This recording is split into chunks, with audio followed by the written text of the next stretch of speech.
आप जानते हो इस दुनिया में डिस्टर्ब कौन है, परेशान लोग कौन है? सिर्फ वही लोग जो स्वयं पर निर्भर हैं। बच्चों की शादी मुझे करवानी है, चर्च बिल्ड मुझे करना है, इसका पैसा मुझे देना है, ये चीज मुझे करनी है, ये चीज मुझे परमेश्वर सेल्फ डिपेंडेंट और उसकी डिपेंडेंसी के बीच में जो चीज है जो आप हो, खुदा उसे हटाने की कोशिश करता है ताकि आप जीरो पर आओ और उस पर निर्भर रहना सीखो। सरेंडर करो अपने आप को, प्रभु को बोलो, प्रभु मैंने बहुत बैक आंसर दिए, बहुत लड़ाइयाँ की, अपने ताकत से चीज़ों को ठीक करने की कोशिश की। Today I quit. आज मैं आपके सामने हूँ, मैं अय्यूब की तरह कहता हूँ, my mouth is shut and face on the dust. मैं अपने मुंह को मट्टी में रखता हूँ और अपने आप को चुप करवाता हूँ और मैं आप पे निर्भर रहूँगा।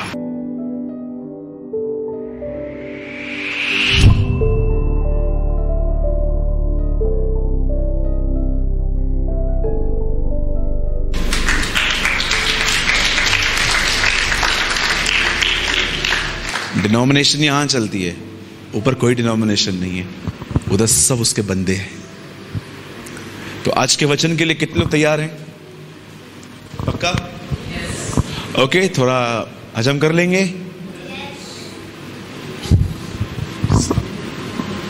ठीक है, आइए हम स्टार्ट करेंगे अध्ययन।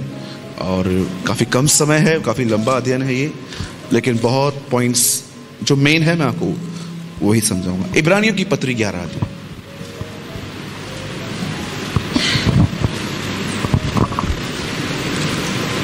मैं चाहता हूं हिब्रू 11 चैप्टर का कोई जोर 11 का कोई पढ़िए 21।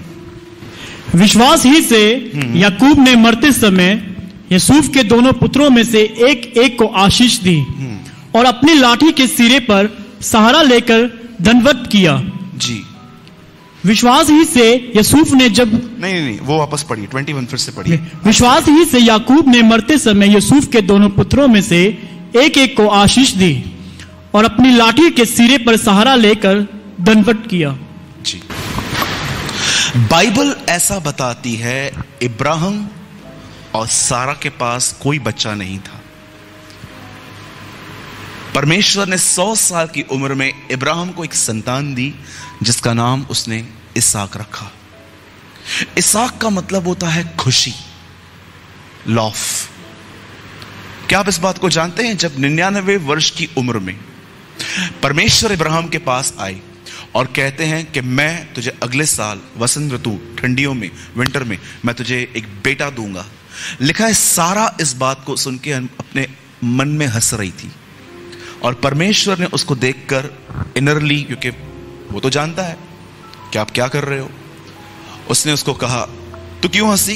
वो बोलती है मैं नहीं हंसी थी। क्या आप इस बात को जानते हो? सारा जब फर्स्ट टाइम हंसी तो वो अविश्वास में हंसी थी। कभी कभी परमेश्वर आपको आपका प्राइड शो करता है।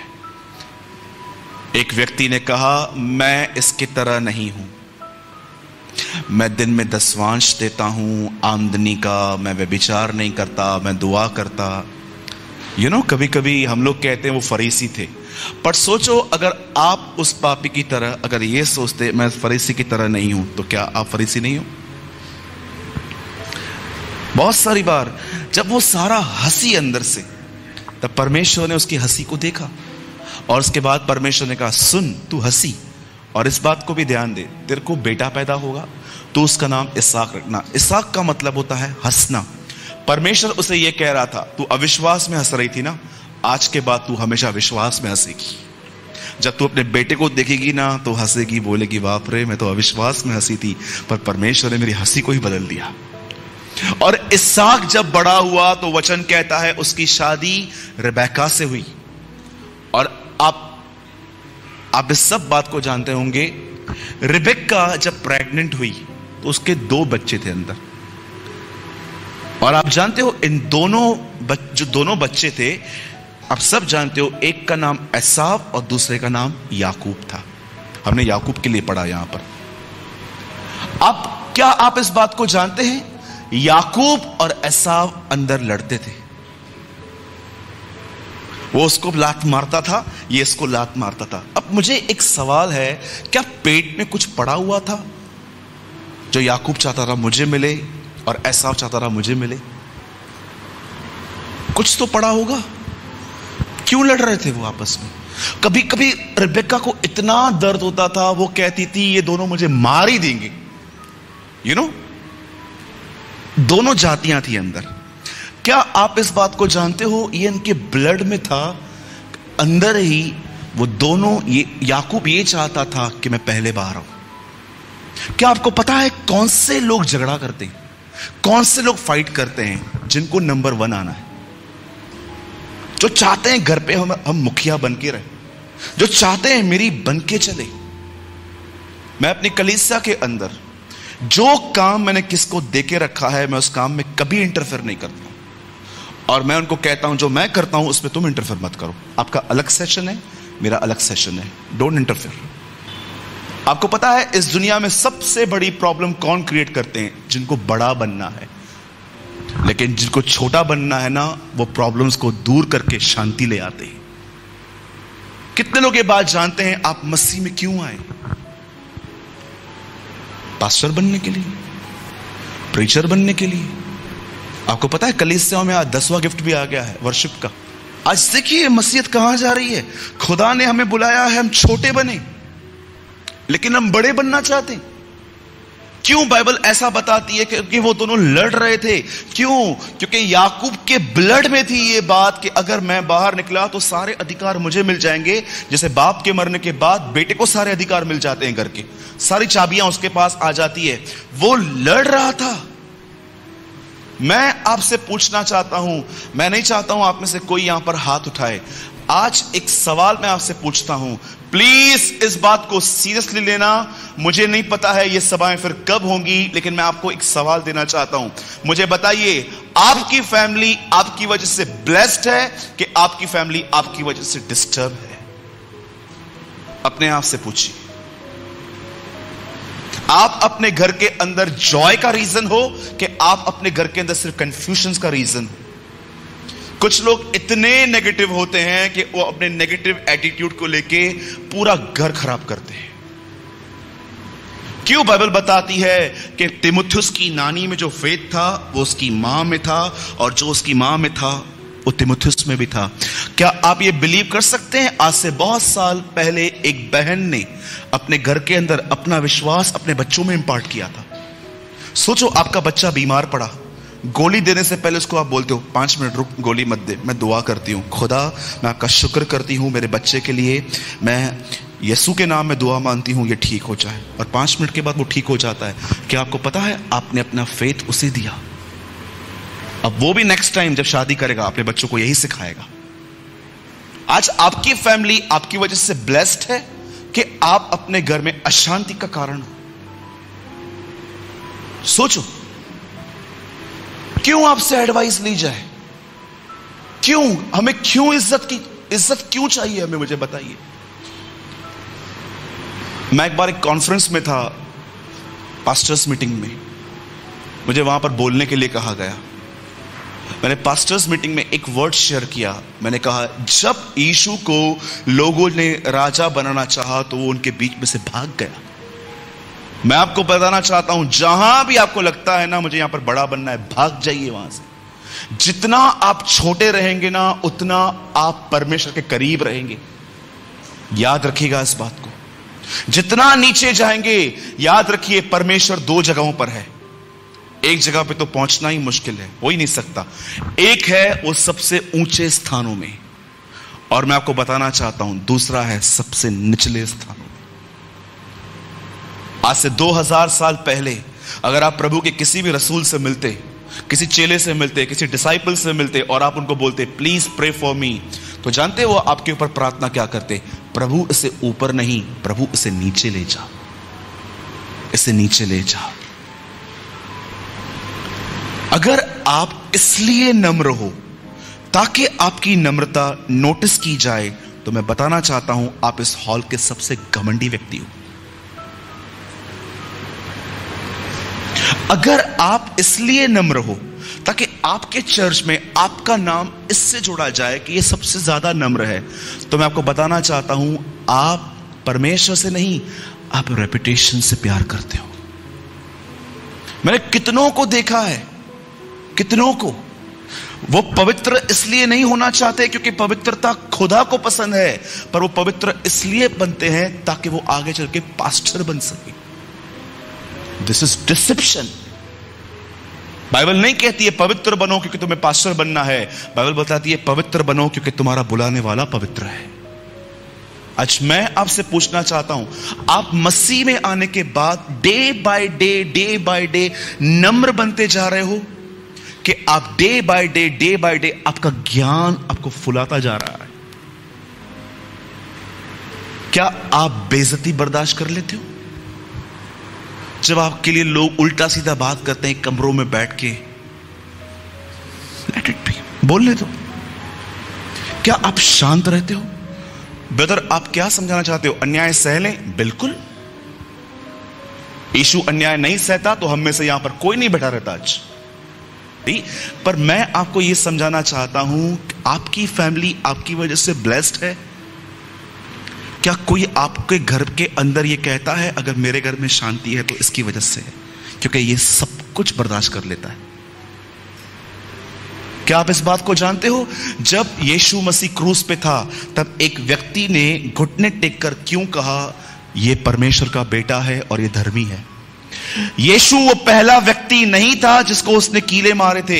इससे पहले भी उसने बहुतों को मारा होगा, और जब भी वो लोगों को क्रूस पे लटकाता होगा, लोग उसे गालियां देते होंगे, श्राप देते होंगे, उसको बोलते होंगे हाथ छोड़ मेरा। लेकिन उसने अपने लाइफ में पहला पर्सन देखा जो अपना हाथ पीछे नहीं कर रहा था, वो चुपचाप मार खा रहा था। क्या आप बिलीव कर सकते हो? पब्लिक को आज सरमन्स की नीड नहीं है, पब्लिक को आज एक अच्छे चरित्र की नीड है। मैं हमेशा कहता हूं इंडिया को उदाहरण चाहिए, प्रचारक नहीं। यीशु ने नहीं कहा मुझे सुनो, यीशु ने कहा मेरे पीछे हो लो। आज मैं आपसे पूछना चाहता हूं, आइए, आपकी प्रेजेंस में लोग जॉयफुल फील करते हैं कि आपकी प्रेजेंस में लोग इरिटेट फील करते हैं? अब लोग क्यों इरिटेट होते हैं हमारी प्रेजेंस में? सोचो, यावेस भाई की छोटी सी गुड़िया यहां पर बैठी हुई है। सोचो, यावेस भाई एक ऐसा व्यक्ति है, ऐसा वो है नहीं, एक ऐसा व्यक्ति है जो सिर्फ डिसिप्लिन, प्यार की बात ही नहीं करता। वो जैसे आता है यहां बैठ जाता है, गुड़िया को नोटिस करता रहता है। खाना खाया? हाँ पापा, जाओ सो जाओ। सुबह उठ के गुड़िया आई, ब्रश किया? हाँ किया, जाओ ब्रेड बटर खा लो। स्कूल से आई, क्या पढ़ के आए? एक बच्ची अपने बाप से प्यार कर कैसे पाएगी? आपको पता है इनको कैसे करना चाहिए था? कम गुड़िया, आगे आओ, जल्दी। आपको पता है क्या करना चाहिए था? हाँ आ जाओ। ऐसा बोलना चाहिए था, ब्रश किया मेरा बाबू? ब्रेड बटर खाया तू? क्या खाया तू? इतना भी मत करना, चढ़ जाएगी। मैं आपको बताना चाहता हूं, मैं अपने कलीसिया में कभी उस व्यक्ति को नहीं डांटता जिसको मैंने प्रेम नहीं किया। मैं हमेशा उन्हें ही डांटता हूं जिनसे मैं प्रेम करता हूं। आज से 12 साल पहले, 13 साल पहले आप मुझसे मिलते और कहते, भाई सूरज, आपको खुदा प्रेम करता है, आपके पास क्या साइन है? मैं आपको बोलता, यीशु मेरे लिए मरा। लेकिन आज 13 साल के बाद अगर आप मुझसे पूछोगे यीशु आपके लिए मरा, क्या साइन है? मैं बोलूंगा 2 साइन है। पहला, वो मेरे लिए मरा, दूसरा, वो मुझे डांटता है। मैं जिनसे प्रेम करता हूं उन्हें डांटता हूं, और जिन्हें पुत्र बनाता हूं उन्हें कोड़े भी लगाता हूं। हर चीज प्रेम से होनी चाहिए, हुकूमत से नहीं। We are not Hitlers, we are the disciples of Lord. याकूब जो था वो क्यों बाहर आने की कोशिश कर रहा था? उसे बड़ा बनना था। मेरे भाइयों, मेरी बहनों, एक मजेदार बात बताऊं, जितना मजा छोटा होने में है ना, उतना बड़ा होने में नहीं है। Trust me. इसलिए यीशु ने कहा जब तू किसी विवाह में जाए तो पीछे बैठ, आगे मत बैठ। कहीं आगे बैठने पर कोई तुझे ये ना कहे कि आप उठिए, आपसे बड़े अतिथि आ रहे हैं, आई एम सो सॉरी, कितना बुरा लगेगा। लेकिन बाइबल कहती है पीछे बैठो ताकि लोग आपको देख के कहें आप यहां क्यों बैठे हो, चलो आगे। जो अपने आप को छोटा बनाएगा, बाइबल बताती है वो बड़ा किया जाएगा, बड़ा किया जाएगा। कभी आपने यीशु को देखा? 80 बार उसने अपना एक नाम कहा है बाइबल में, 80 टाइम्स वन नेम, इब्ने आदम, मनुष्य का पुत्र। आप तो प्रभु के बेटे हैं, वो तो मैं हूं, लेकिन मेरी पहली पहचान है मैं इंसान हूं, मैं तुम्हारे सामने इंसान होके आया हूं। क्या ऑसम थिंग है ना, जो पहला आदम था उसने बचपन नहीं देखा और दूसरे आदम ने बुढ़ापा नहीं देखा, क्योंकि वो जानता था मसीह में कोई बुढ़ा होता ही नहीं। अब बाइबल ऐसा बताती है याकूब कब आया? एसाव से पहले की बात में? हाँ, बाद में आया ना। और जैसे वो बाहर निकला, स्टार्टिंग से लेके एंड तक, स्टार्टिंग से लेके एंड तक वो एक ही चीज ढूंढता था, वो जो अधिकार मैंने खोया वो मुझे वापस मिल जाए। और एक दिन बाइबल ऐसा बताती है, एसाव थका हुआ सा आ रहा था, याकूब कुछ बना रहा था, और एसाव आके उसे कहता है भाई क्या कुक कर रहा है? ऐसे ही सूप है, दाल है, कुछ था वहां पर। और वो कहता है मुझे भी दे। और ये बंदा कहता है मैं दे दूंगा, लेकिन एक शर्त है। क्या शर्त है? अपने पहलोठे होने का अधिकार मुझे दे दे। आप जानते हो बाइबल में पहलोठे का कितना वैल्यू है? फर्स्ट बॉर्न का। कितने लोग यूहन्ना 3:16 जानते हैं? जोर से बोलिए। परमेश्वर ने जगत से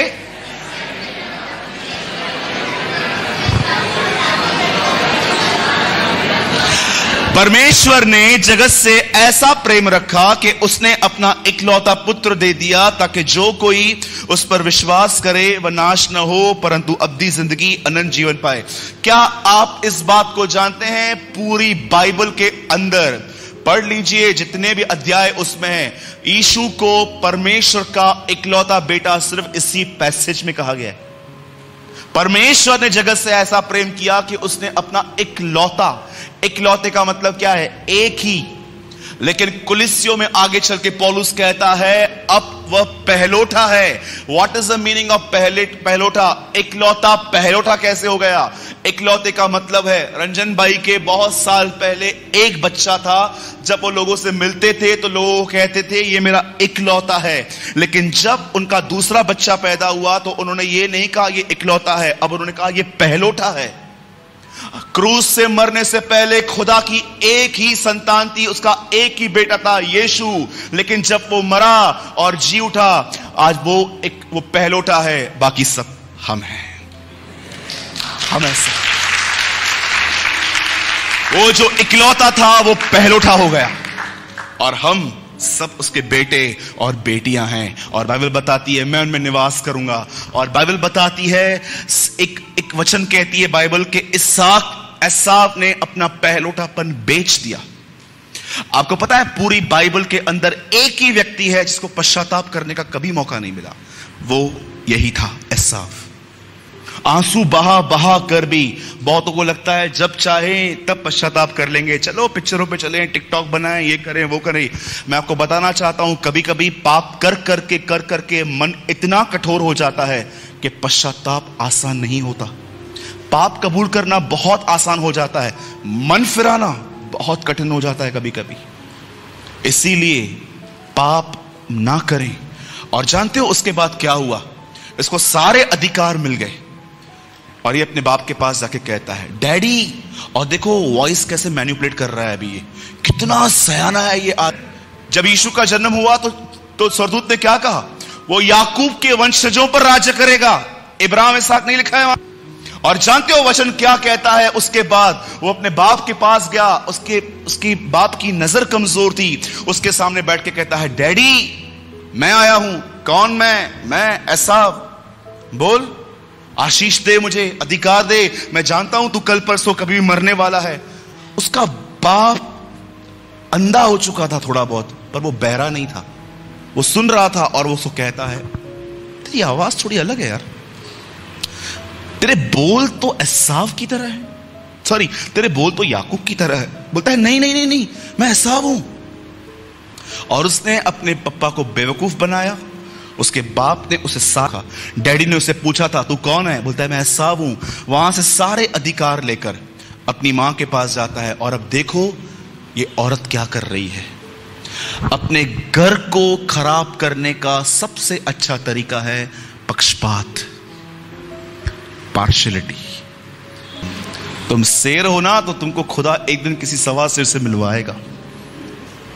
सच में कभी कभी जब परमेश्वर देखता है ना लोग कलीसिया में नहीं बदल रहे हैं, तो वो दुनिया को यूज करता है आपको बदलने के लिए। क्या आपको पता है जब योना बोट में सोया था, उसको ये बोलने कौन आए, उठ प्रार्थना कर।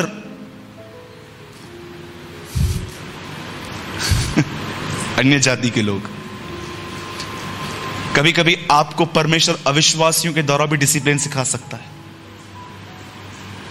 बाइबल बताती है इजराइल के लोग जब खुदा के कलाम को सुन के पश्चाताप नहीं कर रहे थे, तब परमेश्वर कहता है अब मैं एक गवर्नमेंट रेस करूंगा, नबूकदनेस्सर, जो तुम्हें बांध के लेके जाएगा। और वो उनको बांध के लेके गया। और जानते हो इतिहास क्या बताता है? 2700 साल हो गए हैं आज उस बात को। आज तक किसी यहूदी ने उसके बाद मूर्ति पूजा नहीं की है, कभी भी नहीं। Never in the Bible. आप कभी नहीं पढ़ोगे नए नियम में वो लोग बाल को मान रहे थे, अशेर को मान रहे थे, किसी को भी नहीं। जब परमेश्वर देखता है ना कि मेरे लोग मेरे द्वारा नहीं सुधर रहे हैं, तब वो कभी कभी अविश्वासियों के द्वारा आपको वो ऐसी नौकरियों में रखता है जो आपको परेशान करते हैं, ताकि आप डिसिप्लिन सीखो। आज लोग समझ ही नहीं पाते हैं। इब्रानियों 10 में लिखा है पुराने नियम में जो कुछ हुआ वो नए नियम का एक चित्र है। परमेश्वर ने लिखा है व्यवस्था असली प्रतिबिंब नहीं, पर आने वाली चीजों की मात्र छाया है। 10:1 हिब्रू में लिखा है the law is a shadow of coming things, the Bible says. जो पुराने नियम में हुआ वो सिर्फ एक शैडो था कि नए नियम में क्या होगा।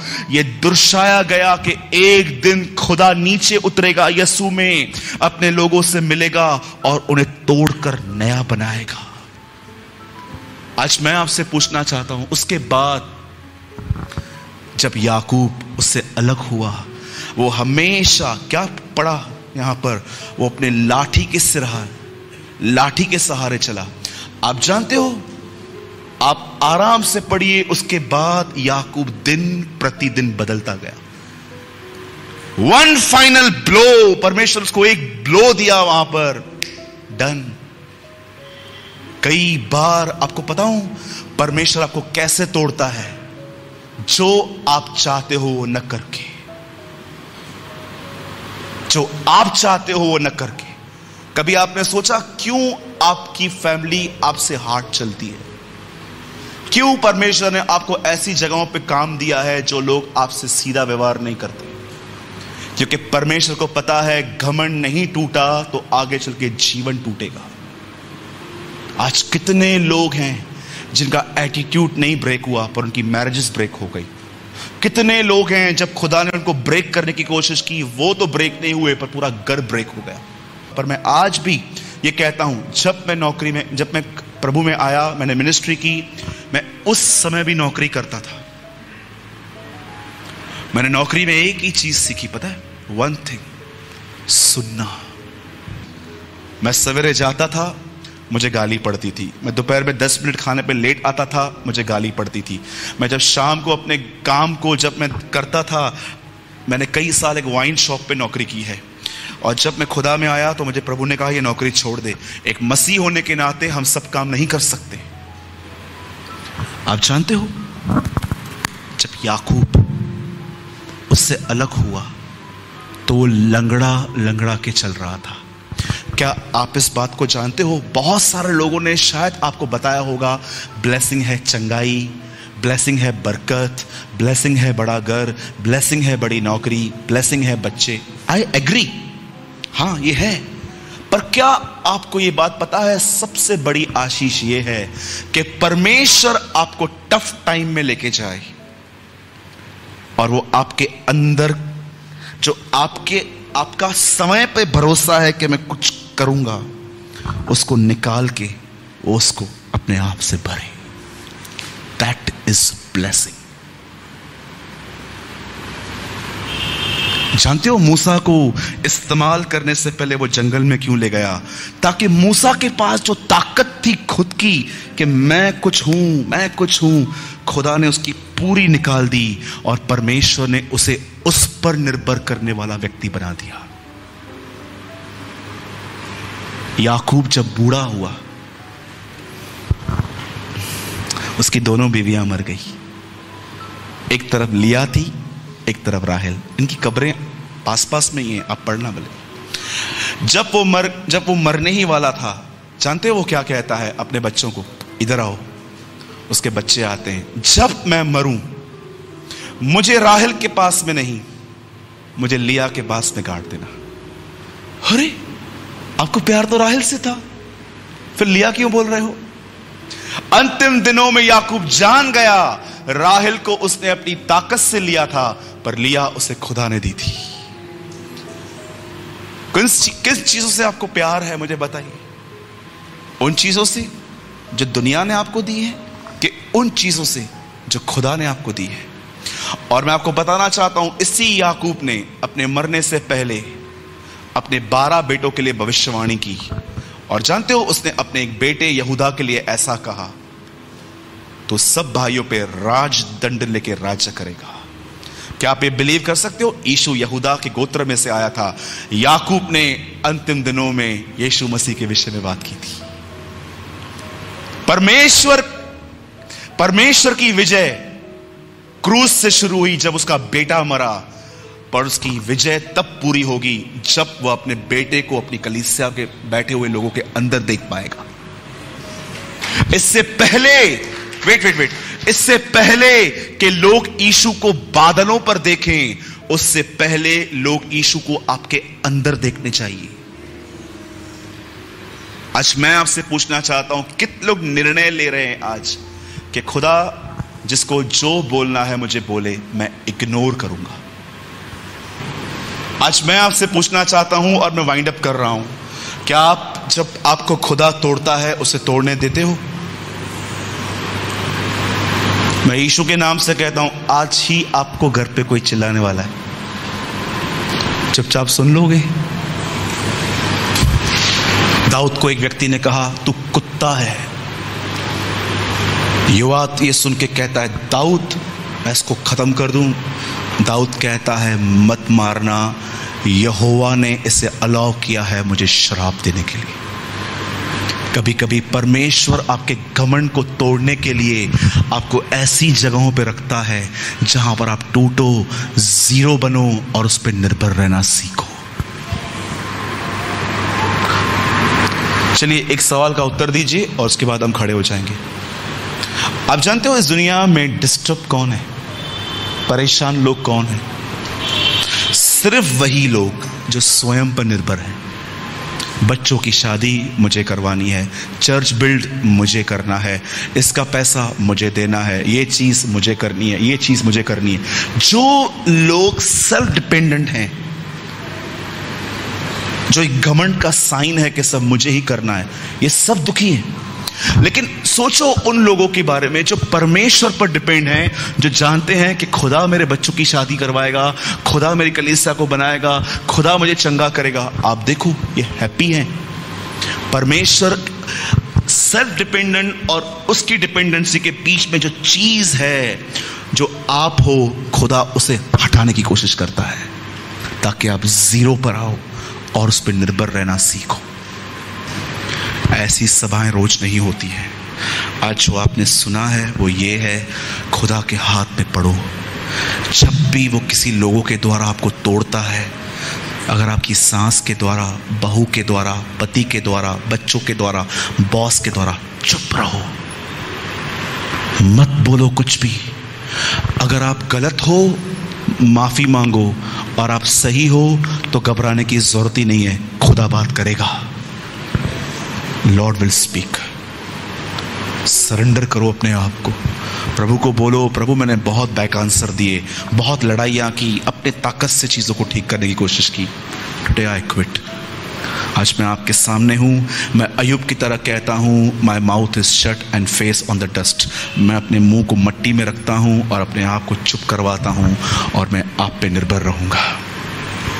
आप किससे नहीं बदल सकते हो। न मैं याबेस भाई को बदल सकता हूँ, न याबेस मुझे बदल सकते हैं। याद रखना, आप किससे नहीं बदल सकते हो।